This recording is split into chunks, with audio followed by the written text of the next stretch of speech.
The luxury boutique sparkled beneath crystal chandeliers, its marble floors gleaming like mirrors of wealth. Designer perfumes floated through the air, soft piano music played in the background, and the staff wore smiles as polished as the jewelry they sold. To anyone walking in, it was a temple of elegance, a place where money spoke louder than kindness, and appearance defined worth.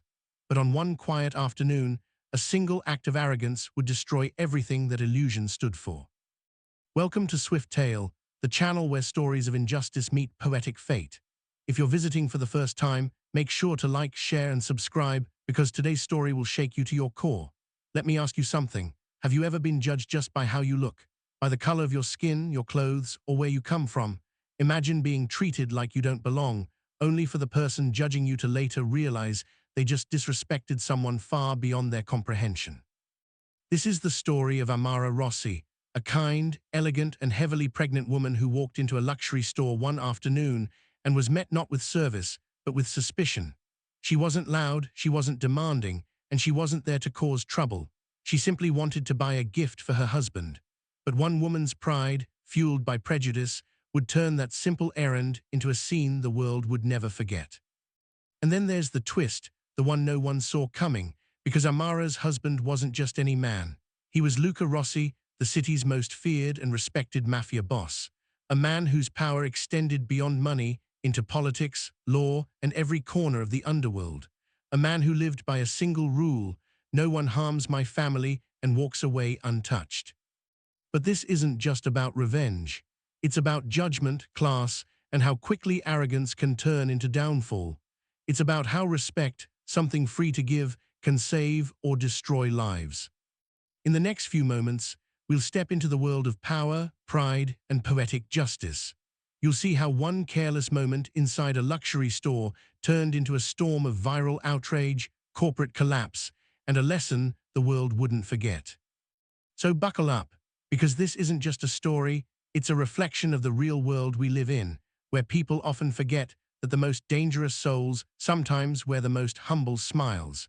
The story begins inside Maison Etoile, one of the most exclusive luxury boutiques in the city, a place where the scent of wealth was almost tangible and humility was seen as a flaw. The floors were polished so perfectly that the ceiling lights shimmered in reflection, and the air conditioning whispered elegance through every corner.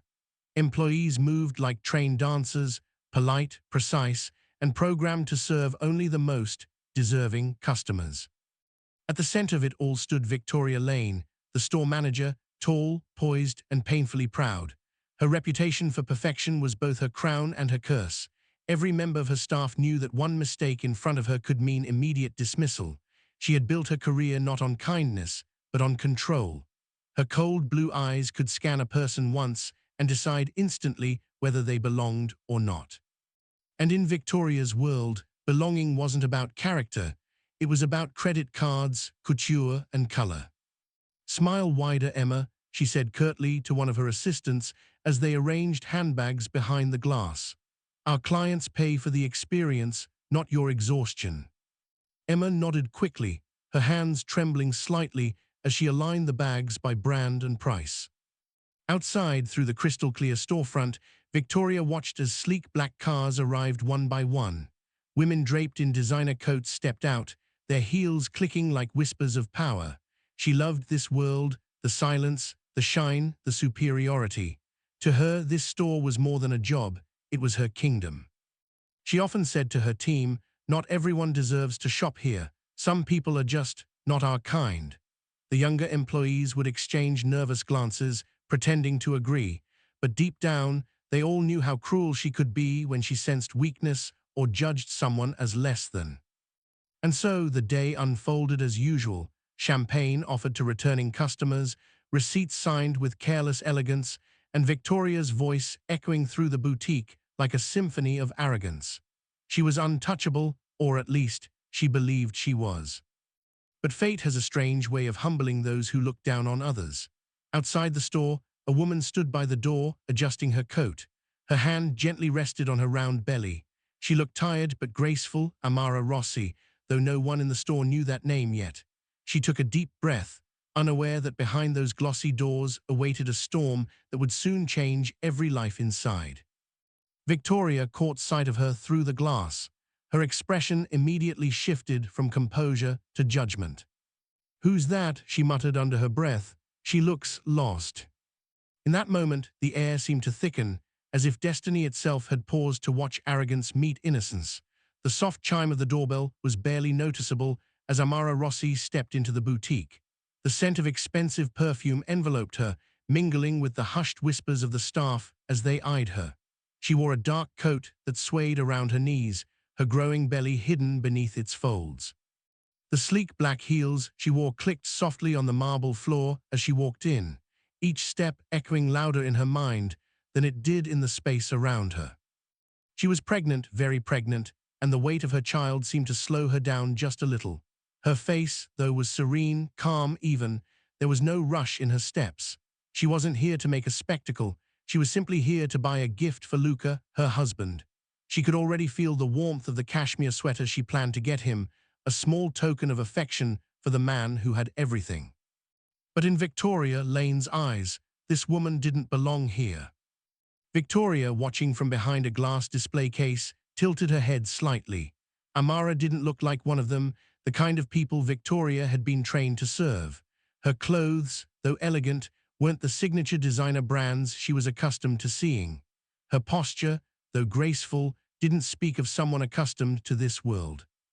In Victoria's mind, it was almost a mockery, a woman who didn't belong in a store like Mason Etoile walking in as if it were just another shopping trip.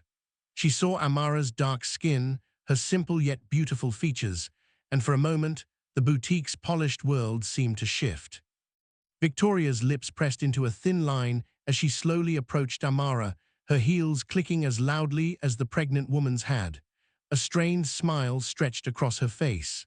"Good afternoon," Victoria said, her voice as cold and sharp as a diamond. "How may I assist you today?" Amara looked up, meeting Victoria's gaze, her voice soft but clear. "I'm looking for a gift for my husband." Victoria's eyes flicked quickly to the swell of Amara's belly before she answered, her tone as dispassionate as the cool air. "Are you sure this is the right place for that?" Amara paused, not sure she had heard correctly. "I'm sorry." Victoria's smile didn't falter, but her eyes hardened. "This store caters to a very specific clientele, you know." Her voice dripped with condescension, but her words were measured, calculated. She was used to speaking this way, as though her words were weighty, unassailable. Amara blinked. The smile she'd held when entering slowly disappeared, replaced by the softest flicker of confusion. She looked around, as if wondering if Victoria was speaking to someone else. No one else seemed to have noticed. Why this sudden hostility? In that moment, Amara realized it wasn't about what she wanted to buy. It was about who she was, or rather, who Victoria assumed she was. Amara's smile returned, though now it was laced with a subtle, quiet power. "I'm sure," she said calmly, her hand resting gently on her belly. "I think you'll like it." Victoria's face twitched slightly, irritated by the polite challenge in Amara's words. It wasn't supposed to be like this. This store wasn't for people like her, not for someone who did fit in. Victoria could feel the disdain bubbling just beneath the surface, but she didn't care. She would never allow someone like Amara to ruin the atmosphere of her perfectly curated kingdom. "Let me show you something," Victoria said, turning on her heel without waiting for a response. She waved over one of her assistants to follow her lead. Amara hesitated for a moment, then followed. The soft whisper of her steps was the only sound in the tense air as she walked between displays of glittering jewelry and racks of high-end dresses.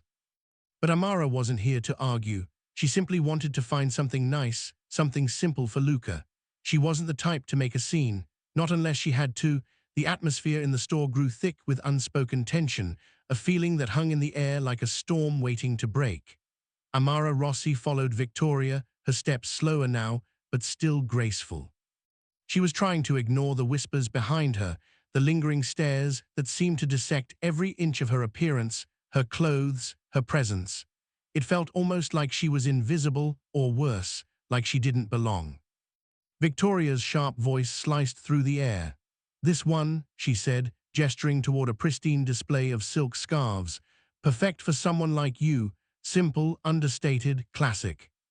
Amara's eyes flickered to the scarves. They were beautiful, yes, but also ordinary. The kind of gift that might be expected from someone who didn't know better or from someone who was too cautious to take a risk. It wasn't what she wanted for Luca. Actually, Amara said softly, I think I'd prefer something a little more personal. Victoria's eyes narrowed, a brief flicker of irritation flashing across her face. She leaned forward, her lips curling into a thin smile. Personal, she repeated, the word coated with condescension. What exactly do you mean by personal, darling? Amara's heart began to beat a little faster, but her voice remained steady. Something that feels meaningful, not just for the sake of appearance. There it was again, that judgment. It was no longer subtle. Victoria was no longer trying to mask the disdain in her eyes. She was irritated. Amara knew exactly what was happening now. She wasn't being treated as a customer.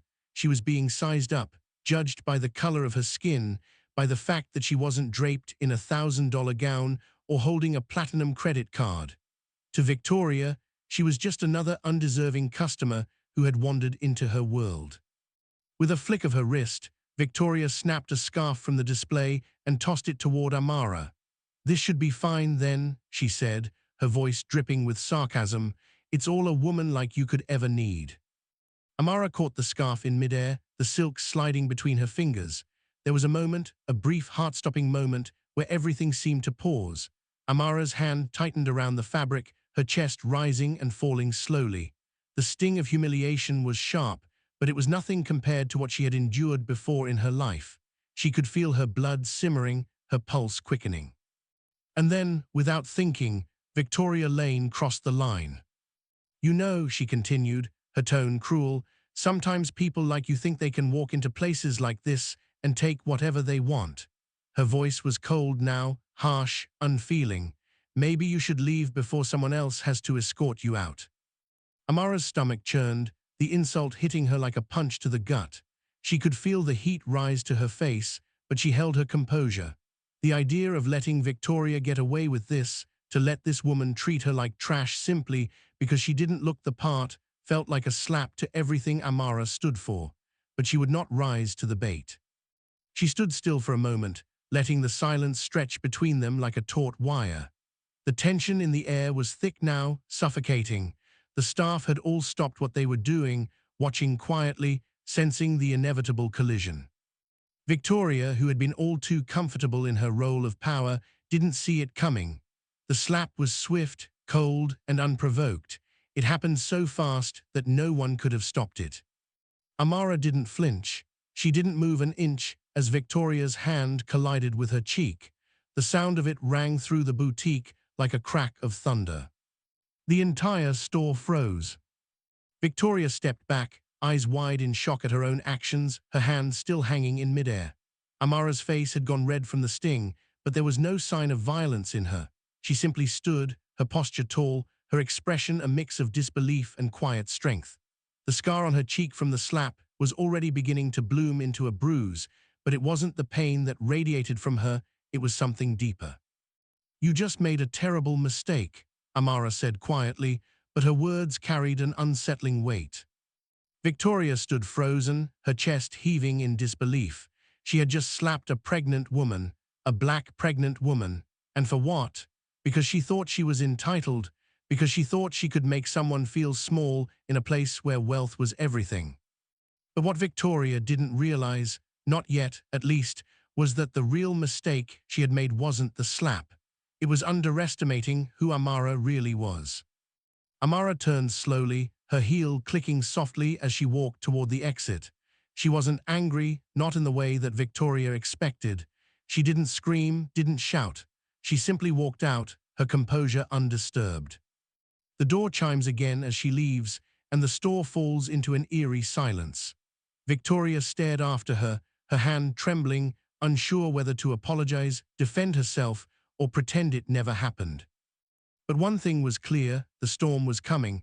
The day after the slap, the luxury store was just as pristine as it had been before. The marble floors gleamed, the chandeliers sparkled, and the scent of high-end perfume lingered in the air.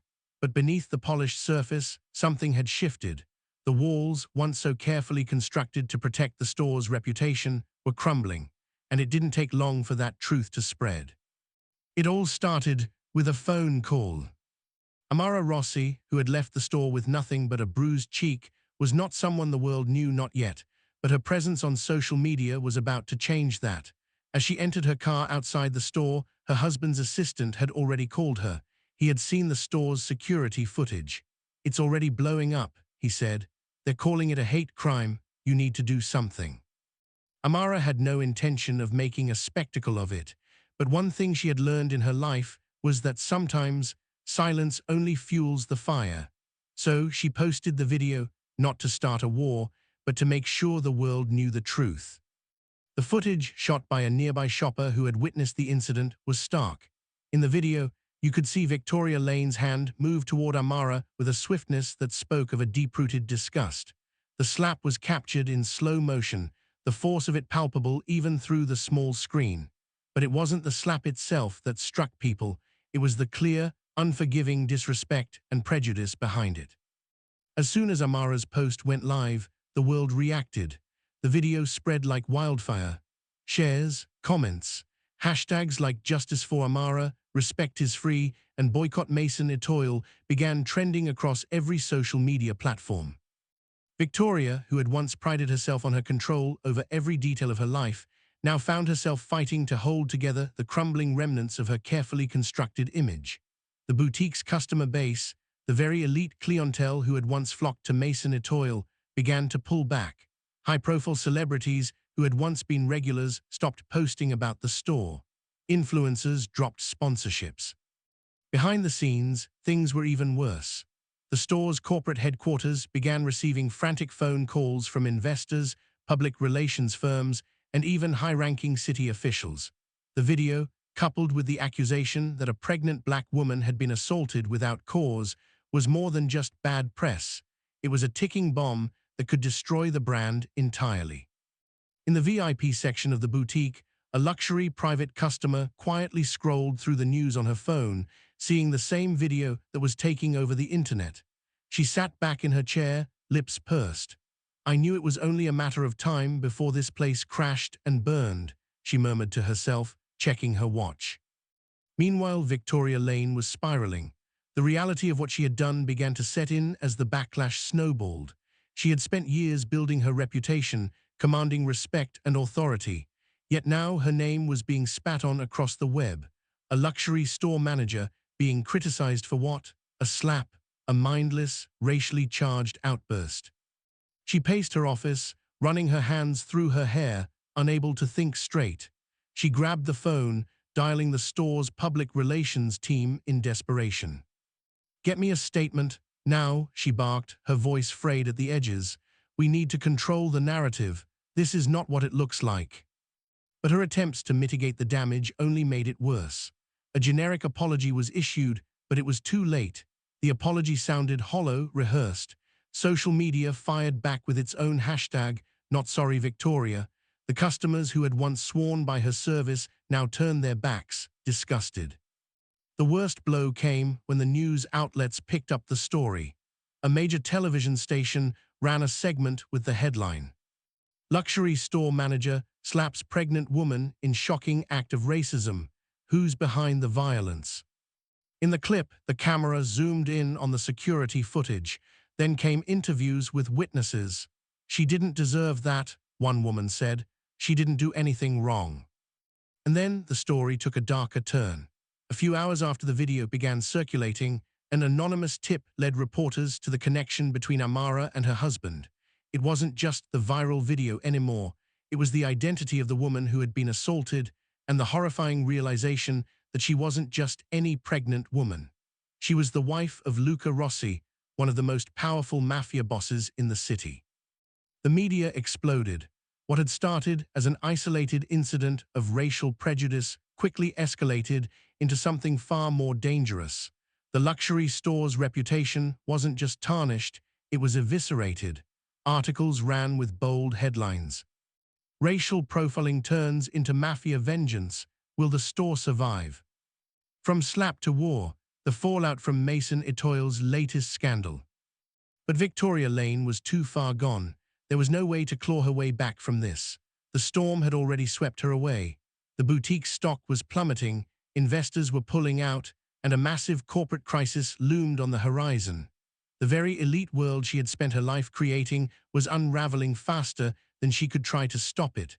The news broke with the subtlety of a ticking bomb. Amara's post had set the world on fire, but it wasn't just the public outrage that would ignite the next stage of this unfolding drama. It was the moment Luca Rossi, the Mafia boss, the man whose name was whispered in both reverence and fear throughout the city, saw the viral video for the first time. In the opulence of his penthouse, high above the chaos of the streets below, Luca sat silently in his black leather chair, a drink swirling in his hand. His demeanor was as cold as it had always been, but there was something different in the air tonight.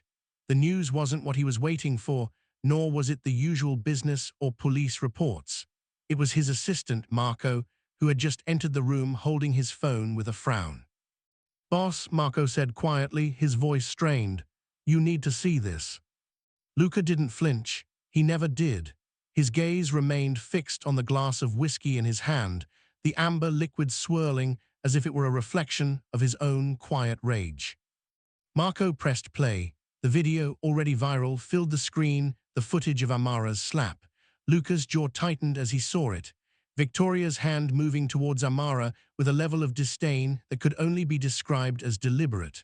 The slap, the humiliation, the coldness in Victoria's actions. He watched it twice, silent both times. "What's this?" he asked quietly. Though it was a rhetorical question, he already knew what had happened. He knew exactly what had happened. "Amara, she posted it," Marco continued, his voice carefully controlled. "She's been getting threats, but she says she's fine. The real damage, boss, it's not just the slap. It's the fact that she's the wife of you." Luca's fingers tightened around the glass. "They didn't know that, did they?" Marco shook his head. "No, but it's out now, and it's spreading fast. People are already tying you to the incident. The media, the public is linking it all together." Luca leaned back in his chair, the silence between them thick and heavy. He had built an empire through careful planning and ruthless strategy. For all the money, power, and control he had, there was one thing he cherished above all else: his family. Amara, their unborn child, were his world.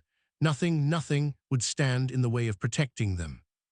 Luca's voice was low, almost conversational, but it carried the weight of 1,000 unspoken threats. "Find out everything about the store, now." In the days that followed, the gears of the Mafia machine began to turn. Luca, the man who had never been seen in public except for his rare appearances in high-stakes business meetings or underground deals, began to move with precision. His connections were vast.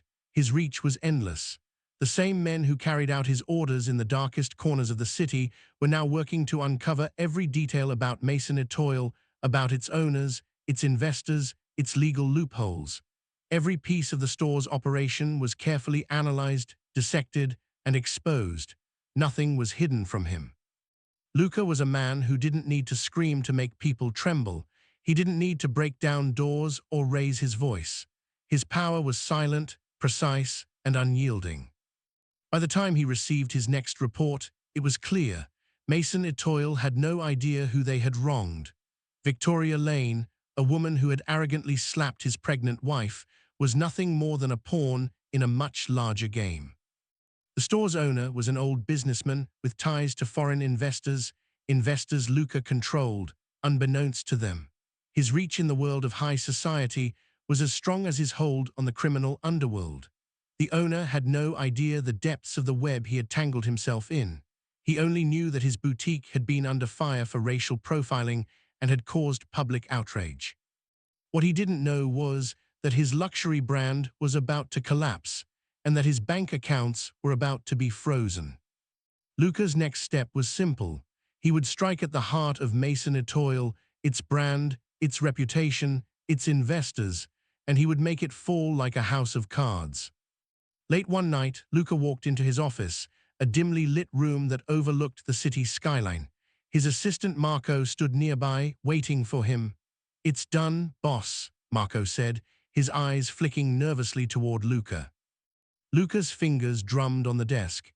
"It's time," he said simply. "I want Victoria Lane to feel this.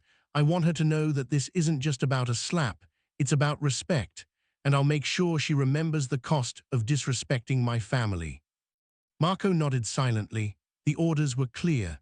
They would go out to his associates, his lawyers, his network of silent enforcers. Victoria Lane's world, just like the luxury store, was about to be destroyed from the inside out. And when it was all over, Amara would have her peace. By the time the sun dipped below the skyline, the silent war Luca had initiated was already well underway. Unlike the chaotic, noisy battles of the underworld, this fight would be quiet, like a shadow creeping into every corner of Victoria's life, turning her world upside down before she ever saw it coming. Luca Rossi didn't need a show of force. He didn't need to make phone calls that would leave a trace. His men, his lawyers, and his network of quiet enforcers were far more effective than anything a gun or an explosive could accomplish. As the media continued to explode with outrage over the video, Luca's first move was financial sabotage. Through his numerous connections, many of whom Victoria never could have imagined, he pulled strings at the highest levels. The investors who had backed Mason Etoile's brand were suddenly rethinking their involvement. Overnight, stock prices plummeted, and investors withdrew, either out of fear or because they now found themselves unable to access the store's accounts.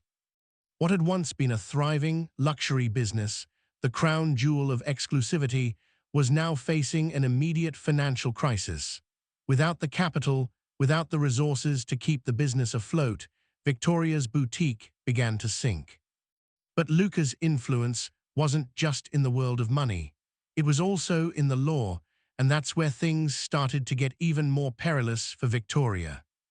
It wasn't long before Victoria received a letter, a cease and desist notice, from the Rossi family's law firm, demanding that she immediately step down from her position as manager and release all claims to the store's leadership. The letter was accompanied by a court order freezing Mason Etoile's assets, barring her from accessing any of the company's bank accounts, inventory, or intellectual property. Victoria stared at the letter, her heart racing. She knew she was being forced out, but by who? Then came the second blow. The store's high-profile clientele began to pull away, one by one. It wasn't just the threats of boycotts that scared them. It was the knowledge that Luca Rossi's influence reached further than they had ever realized. Deals that had once been locked down were suddenly in jeopardy, with business partners unwilling to do anything that might draw the Mafia boss's attention. In the span of just 72 hours, Victoria's world began to unravel. Meanwhile, in the shadows, Luca was watching it all unfold. He wasn't just reacting, he was methodically setting the pieces of a trap that would ensure Mason Etoile's collapse. Every move, every whisper in the right ear was deliberate. He was using Victoria's own arrogance and lack of understanding against her. She had never known what it was like to play on the other side of the power dynamic. She had never known what it was like to be exposed to the real forces that ruled the world. And then came the phone call.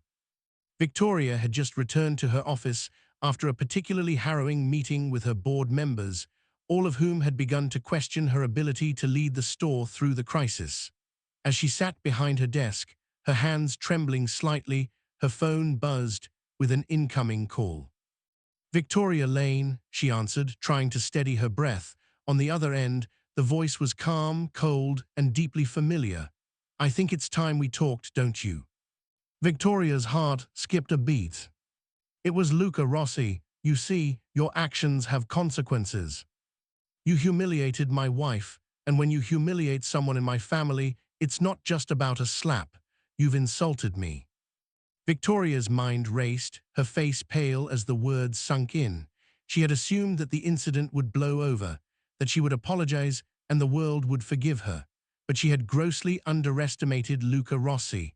The moment she slapped Amara, she had marked herself and the store for destruction. Luca continued, his voice low and dangerous. "I suggest you leave Mason Etoile immediately, and if I hear about you trying to retaliate in any way, let's just say the consequences will be far worse than you can imagine. The line went dead. Victoria stood frozen, the phone in her hand, her mind swirling with fear and disbelief. She had heard the stories of people who crossed Luca Rossi and never lived to tell the tale. But this wasn't just about her anymore. It was about everything she had worked for, everything she had built. Days passed, and the storm continued to gather momentum. On the outside, Mason Etoile was spiraling into financial and social ruin. Behind closed doors, however, Luca Rossi's quiet vengeance was steadily dismantling the boutique's once untouchable status. Victoria Lane, once the queen of luxury retail, now found herself without a job, without a reputation, and on the brink of losing everything she had fought to attain.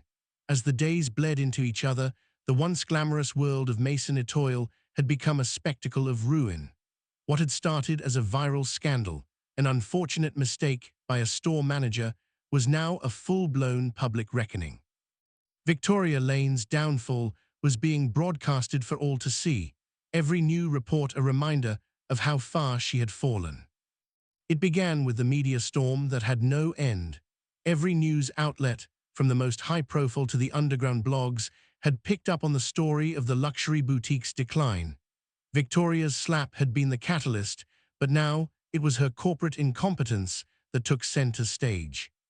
The investors had pulled out. The board members had resigned. The luxury clients who had once graced Mason Etoile's floor now voiced their disgust, cancelling their memberships, withdrawing their trust. Luxury stores like LVMH and Gucci were suddenly eclipsing Mason Etoile, drawing the eyes of the public and offering discounts to former patrons. On social media, the hashtags that had once shined with outrage, justice for Amara, boycott Mason Etoile, had transformed into a feeding frenzy. Memes were everywhere, lampooning Victoria, ridiculing her naivety. Even news anchors were quick to mock the fall from grace of a once untouchable luxury brand. In the heart of the city, a line of protesters gathered outside Mason Etoile's flagship store, chanting for justice, waving signs with slogans like, "Equality doesn't have a price," and "Respect isn't for sale." Victoria had long ago dismissed these protesters as a minor inconvenience. She had always believed her wealth and status would protect her from the consequences of her actions. But now, standing in her vacant office, looking at the letters of resignation, the unpaid bills, and the mounting media pressure, she realized the truth. Her empire had crumbled. And it wasn't just her business that was on the line, it was her legacy. The collapse was swift. The once pristine windows of Mason Etoile were now adorned with the ugly truth. The store's luxury brand name had been smeared with accusations of racism, abuse of power, and corporate malfeasance. The few remaining employees who hadn't already quit were seen nervously packing their things. Victoria had requested a meeting with the remaining investors, thinking she could salvage something from the wreckage. But when the day arrived, her heart sank as the room remained empty. No one showed. She sat there, staring at the empty chairs, her breath catching in her throat. The next day, the inevitable happened. The bank accounts were frozen. Legal notices arrived at Mason Etoile's front door. It was a death sentence. The boutique would be liquidated, its assets seized to pay back creditors and investors. It would be sold off to the highest bidder. But in the shadows, Victoria's real enemy was Luca Rossi. The Mafia boss, Amara's husband, had never needed to raise his voice. His methods were far quieter, more effective. The reports had now started to surface that Luca's influence had been behind every key decision, every crucial withdrawal of funds. His silent hand was everywhere. Victoria, once so poised and in control, now found herself on the defensive. Press conferences she had scheduled were quickly cancelled, and her lawyers advised her to stay out of the public eye. The public shamming was unbearable. She, who had once humiliated so many with a sneer, now found herself publicly humiliated in return. Meanwhile, Amara and Luca had become untouchable. They were silent, present only in the background of the media storm, while their enemies fell apart one by one. Amara never needed to speak a word. Her dignity, her quiet strength, did all the talking. Luca, always behind the scenes, had orchestrated the collapse, watching with a detached calm. But it wasn't just about the business. It was about reclaiming the respect that had been stolen from Amara. It was about sending a message that would echo far beyond Victoria Lane's small boutique. The final act of Victoria's fall came when she found herself standing outside Mason Etoile for the first time in weeks. The store, its lights now dimmed, was covered in the eerie quiet that follows ruin. Protesters still gathered outside, chanting, their signs waving in the wind. Victoria had one last meeting, a final desperate attempt to negotiate with those who had come to represent everything she had spent her life fighting to be. But when she walked through the empty halls of Mason Etoile for the last time, the doors of the store closed behind her with a finality that hit her harder than any slap. The security footage, the one where she had humiliated Amara, was now being replayed as a documentary of her downfall. It was there for all to see, the world's reminder that the things we take for granted, wealth, power, arrogance, can be wiped away in a single instant. As the final for sale sign was posted in front of Mason Etoile, a final piece of karma fell into place. Luca's name, though never spoken publicly, had permeated the airwaves, as investors and business moguls realized that crossing the Rossi family was not just dangerous, but fatal. The collapse of Mason Etoile was just the beginning. While the store's financial ruin was now a matter of public record, Luca Rossi had never been about making a loud statement. His vengeance was a quiet storm, one that moved unseen in the shadows until it was too late. The city had barely begun to understand the depth of his power when his final blow fell. As Victoria Lane sat in the wreckage of what had once been her empire, Luca's network was already working to ensure that she would not recover. He had struck where it mattered most: her alliances, her reputation, and her connections.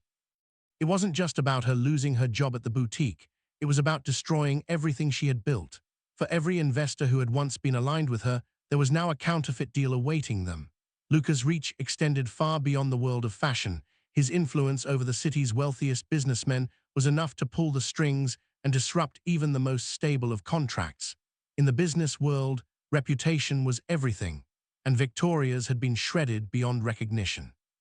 The Mafia's silent hand began to dismantle the pieces of Victoria's life with surgical precision. In a matter of weeks, the bank accounts she once used to fund her luxurious lifestyle were frozen, her legal assets seized, and her social status turned into a public spectacle. She had been exposed, stripped of her identity, and left vulnerable. Behind the scenes, Luca was watching it all unfold with a calm detachment. He had no need for grand gestures, for public vengeance. His message had been made clear from the start: those who crossed him would be left with nothing. The final blow came when Luca's associates delivered a final message, one that Victoria would never forget. She had been toying with the idea of rebuilding, of starting anew, but that hope was swiftly crushed. The message arrived in the form of a carefully worded press release. It was subtle at first. The headline read, "The Fall of Mason Etoile, the Truth Behind the Collapse." But when the article linked Victoria's personal ties to a laundry list of questionable deals with shady figures in her past, it became clear she was no longer a respected businesswoman. She was a scapegoat, a cautionary tale. The investigation into her finances revealed money laundering schemes, illegal dealings with underworld figures, and a history of shady business practices that had previously been hidden from the public. The implication was clear. Victoria Lane had been living in a world of crime, one that Luca Rossi had allowed her to play in, but only on his terms. The media ate it up. The city was now asking questions no one had dared to ask before. How had she maintained her position for so long? How had her boutique been allowed to grow into an empire of luxury when there was such deep corruption at its heart? As the public scrutiny reached its peak, Victoria's personal life began to implode as well. Her family, the ones who had once been her support system, began to distance themselves from her. Business partners who had once praised her were now pulling away, and even her close friends couldn't stand by her any longer. Her entire world was falling apart, and there was no one left to save her. But Luca, always silent and calculated, wasn't finished yet. He had one last step in his plan, making sure that Victoria would never be able to rise again. His network had leaked information about her to the press, detailing her personal vulnerabilities, her financial dealings, and even her past relationships with known criminals. He was not just attacking her business, he was attacking her entire identity. Her name, once synonymous with luxury and success, was now forever linked to scandal, crime, and disgrace. Her story had become a lesson for anyone who thought they could escape the reach of true power. At the same time, Amara, Luca's wife, the woman who had been humiliated in that boutique, stood by him, as strong as ever. Her silence had been the most powerful weapon in this war. She never once spoke to the press. She didn't need to. Her dignity had been her defense, and it had carried the weight of Luca's vengeance. Amara's focus had never been on retaliation, it had been about restoring balance. With every step that Luca took, with every move he made, Amara stood by his side, unwavering. The public knew the truth, and that was enough. But the most striking element of all this was that, despite the devastation Victoria had caused, Luca Rossi never showed his face in the public eye. He remained the quiet shadow, the orchestrator who needed no spotlight. The last meeting. There was one final moment, one final meeting where Victoria would confront the consequences of everything she had done. But this time, it wasn't a meeting of the minds, it was the end. Victoria had nowhere else to turn. Her empire was destroyed, and her reputation was in tatters. With nowhere to hide, she tried one last desperate attempt to make things right, to meet Luca. When she walked into the room, she saw him sitting calmly at his desk, the man whose name she had once thought she could disregard. "I never wanted this," she said, voice trembling, her pride crumbling with every word. "I didn't know who you were, I didn't know who she was." Luca didn't speak for a long moment, he just stared at her, cold and unfazed. "You made your choices, Victoria, and you can't unmake them. When you slapped my wife, you crossed a line." "I was wrong," Victoria whispered. Luca leaned back in his chair, his face expressionless. "But you see, it's not about whether you were wrong, it's about whether you were smart enough to know where your actions would lead you." He stood slowly, crossing the room and approaching her. "You thought you could handle the power you were playing with, but you didn't understand the rules of the game." And with that, he turned his back on her, signaling that this was the end. Victoria never saw Luca Rossi again. As the dust finally began to settle on the dramatic collapse of Mason Etoile, the world turned its attention to the lessons that had been learned. The media frenzy had quieted, the protests had ended, and the protests outside the former luxury store were replaced by new headlines. But the impact of what had happened remained etched into the city's collective memory. For Victoria Lane, it was over. The story of her rise and fall had been written in public, every step of her downfall witnessed by millions. She had once been untouchable, but in the end, her arrogance and ignorance had cost her everything. Her business, her wealth, and her respect had been stripped away, leaving only a bitter lesson in the consequences of crossing the wrong people. But for Amara Rossi, the wife of Luca Rossi, the story had a different ending. It was not one of revenge, but of restoration. While the world had watched Victoria's public shamming, Amara had quietly reclaimed her dignity and her space in the world, stronger than ever. Amara had been the victim, but she was no longer a victim. Her silence had been her strength. And as for Luca, his work was done. He had made it clear that no one, not even someone as seemingly powerful as Victoria Lane, could escape the consequences of crossing his family. Yet Luca's power had been exercised in silence, in subtlety, and with cold precision. In his eyes, the job was finished. But what could the world take away from this? What lessons had emerged from the wreckage of a luxury empire and the downfall of a once powerful woman? 1. The consequences of disrespect. Victoria Lane had thought she was untouchable. She had believed that her wealth, her social standing, and her carefully crafted image would protect her from the real world, the world where power wasn't always about money or status, but about respect. Amara Rossi had done nothing but stand her ground in the face of unwarranted aggression, and for that she had faced ridicule, disrespect, and the pain of being humiliated in public. But she had stood tall, and in the end, it was her quiet strength that earned her not just her dignity back, but an unspoken victory. Victoria had learned the hard way that no amount of wealth could shield someone from the consequences of their actions. It wasn't just a slap that changed everything for her. It was a complete disregard for the importance of respect, the kind of respect that had been instilled in her by people like Luca Rossi, who understood that true power wasn't about loud displays or violence. It was about making sure people never forget who you are. 2. The power of silent strength. In a world where everything is shouted through social media and on billboards, it can be easy to forget the value of silence. Amara's power wasn't in her words, nor in her status. It was in her ability to remain composed, to hold her peace even when the world tried to break her. While Victoria fought to win back her status, Amara worked quietly in the background, with Luca's support, to ensure that those who had wronged her would understand the price of disrespect. Yet she never had to raise a finger, she never had to say a word. This is a lesson we should all take with us. True strength is found in restraint. The greatest victories don't always require a fight.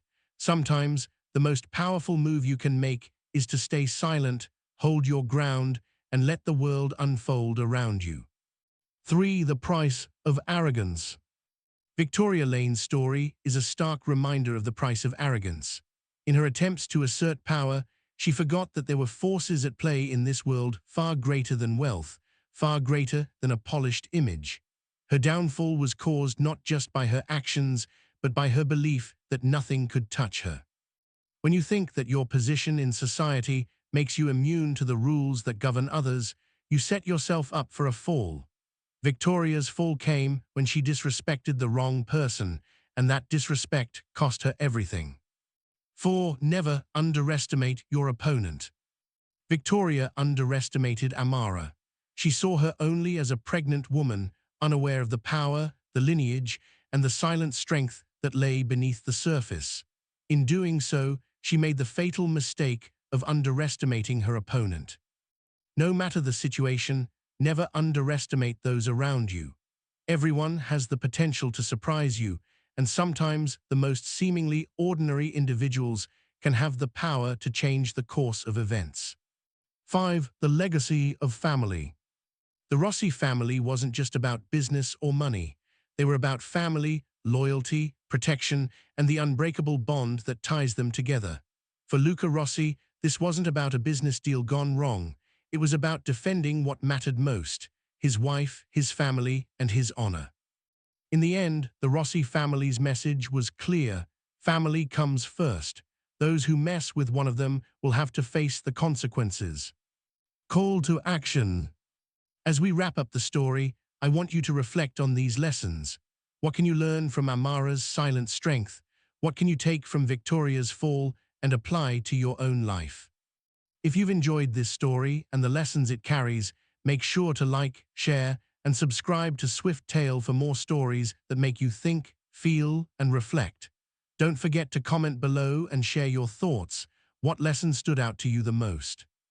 And remember, respect is free. You can earn it through actions, not words. Stay strong, stay silent when needed, and always respect those around you. Thank you for watching. Until next time, stay sharp, stay humble.